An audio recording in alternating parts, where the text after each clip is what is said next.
Yes, Maxim. Hi. Welcome again to our podcast. Yeah, Nice to meet you here. So, tell all our listeners about yourself and when you moved to Australia and where are you located and what do you do?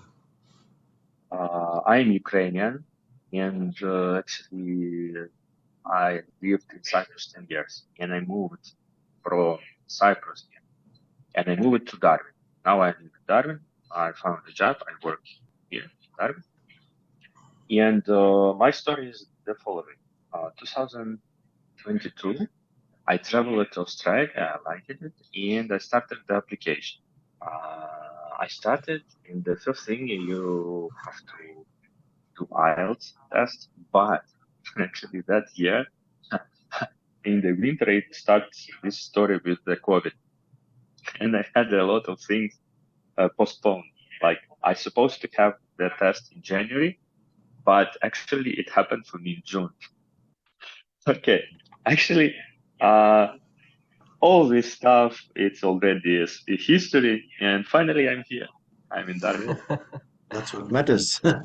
So, how did you and Amitava get in touch with each other? How did you find Amitava? Actually, there was another company, I believe, which used me like a lead. And firstly, I spoke to them, but finally they redirected me to Amitava, and all the time I was working with him. So, how is Darwin treating you? Now it's dry season, and in dry season, Darwin is perfect. You know, Mhm. yeah, it's You very look, similar to you look very happy, similar to Cyprus. Yeah, I am. and you have all your family members now. Oh yeah, we travel. We move it in February. We move it in February. So in 25th of October we got the visa. Yes. In February, yeah. And you have three children, right? If I'm not wrong, or Three daughters, triplets. Now mm. they are 14 and they go to school here, to the public Mhm. school, Darwin Middle School. Very good one. Mm. Better than the most schools in Cyprus, even private one. And it's just Great. public. So What's your background in, Maxim? yeah. I am a programmer. I'm software developer. And you're working for which company there? Now I work for land registry. And what do they do? What they do, they provide services for the government, database for land registry. A lot of Amitava's clients, they ask him, oh, what is the regional area like when we move to Australia? Because they only keep hearing things about Sydney and Melbourne, like big cities. So, talk us through a bit about life in a regional area like Darwin. Like, because a lot of people are apprehensive about moving to such locations and looking for work because they think that there's nothing there to do. I couldn't think that I will end up in Darwin actually myself. I saw Australia from the another side. I traveled. I spent 1 month in Brisbane, and I traveled around it. I traveled up until Cairns, Queensland. So I saw almost all of Queensland. And actually I'm here. Yeah? And actually, I don't regret. It's a nice place. The advantage of Darwin is that actually many people come here to earn money. Here is no traffic jam at all. The city is small. I believe after 1 year of living here, I will know at least half of the city. Like the Wikipedia says it's 150,000 here in Darwin. The scary part is actually wet season. It's tropical rains. And I believe I saw it because I moved here in February, and I should say it's not that bad. So if it was the worst part, and it's not that bad, nothing scary. How old are your kids? And my kid's 14. They're all 14? Yeah, triplets. Oh my God. How did you survive that? Three girls and my wife, so I only men, five members, four women and me. Yeah. So when it came to enrolling them to schools, was it a challenge for you? No challenges. Actually, how it happens. Firstly, you need to think about the place where you live.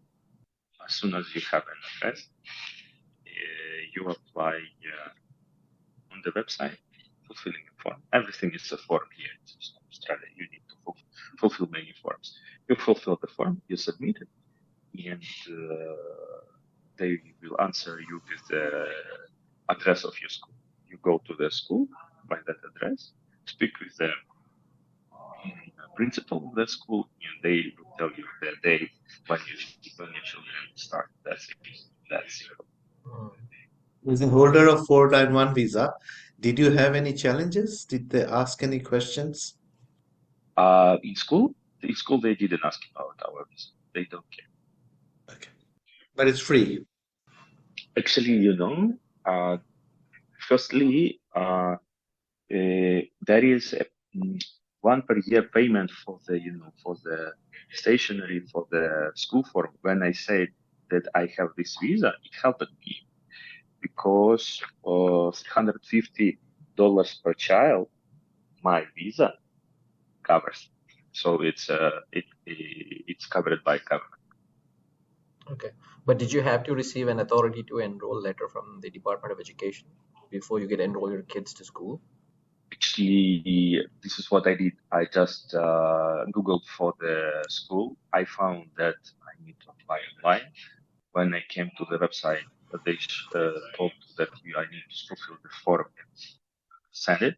When I sent the form, next day I got an email saying that come to this address, and that's it. I don't know if I did right, but it's how I did it. What's the housing situation there like? Because we read in the news about Sydney and Melbourne. There's so many people coming here. They can't find homes here. What's it like there in Darwin? It's in Darwin is much easier. I applied for a house. I was the only applicant for this house. Of course, I was selected, and I'm there. So I found the house during 4 days. When I was looking for a home when we moved here to Central Coast, every listing we went to, there were like 20, 30 people there. Okay, you see? And it's worse in Sydney. It's even more. It's like 100 people. Maxim, you have a house, not an apartment, right? A proper house. Four-bedroom house. And what are the job prospects like in the IT industry there? Actually, the city is small, and not too many jobs. Here is it will be the disadvantage. We have a lot of properties, so it's much easier to find a place to live. But the job will be more difficult to find because it's not too many options. How long did you have to wait before you finally found one? 4 months, like that. Good. And are your family settled? Your kids are enjoying Darwin? Yeah. Okay. They're in high school now, right? They middle school yet. It's 8th. Grade 8. But they were in Cyprus 8th year, and they come here, and they put them in the 8th year, so they don't lose a year. They lost half a year because not half, like their school year starts in Cyprus in September, but here it starts 31st of January, like that. So they lost September, October, November, December. 4 months. So they started 8th grade from the beginning year again, like that. I believe it's good. It's very good. Does anybody in your family miss being in a big city? Actually, no. You know that in Cyprus there are no big cities. It's an island with the biggest city is maybe Nicosia. It's 200 something. And I was in Paphos is 40 something like that. So it's even big city here. Okay. Well, I'm just glad you're well settled in and everybody's having a good time. Anything that you would like to share to our listeners who are planning to make the move to Australia and they're still having doubts whether they should do it or not? I believe that a very good inspiration for me was that I made this touristic visa. I come here and I spent here 1 month. I loved this country, and after that, no challenges was a problem. I was very much inspired. go to the end and make it happen. So I would recommend to do the same. If you have doubts, if you feel not inspired enough, you just do visa 600 touristic one. You come here, you will love this country. The country tries to be attractive for the country wants new people to come. It's just 26 million now population of Australia, and the size is they want you to come, and they try very hard for you to like it. So infrastructure is perfect. You have to come and see. Thank you for your time. I believe you have to go, and thank you for joining us on your lunch break. Yeah, sure. And making the time for us. Bro. It was lovely talking to you. Thank you, Maksym. Thank you. Yeah, bye guys. You have a pleasant day, and maybe talk to you soon sometime later. I'm coming to Darwin to meet you, Maksym, very soon. Yeah, okay, sure. Please. Thank you. Bye. Cheers. Bye-bye.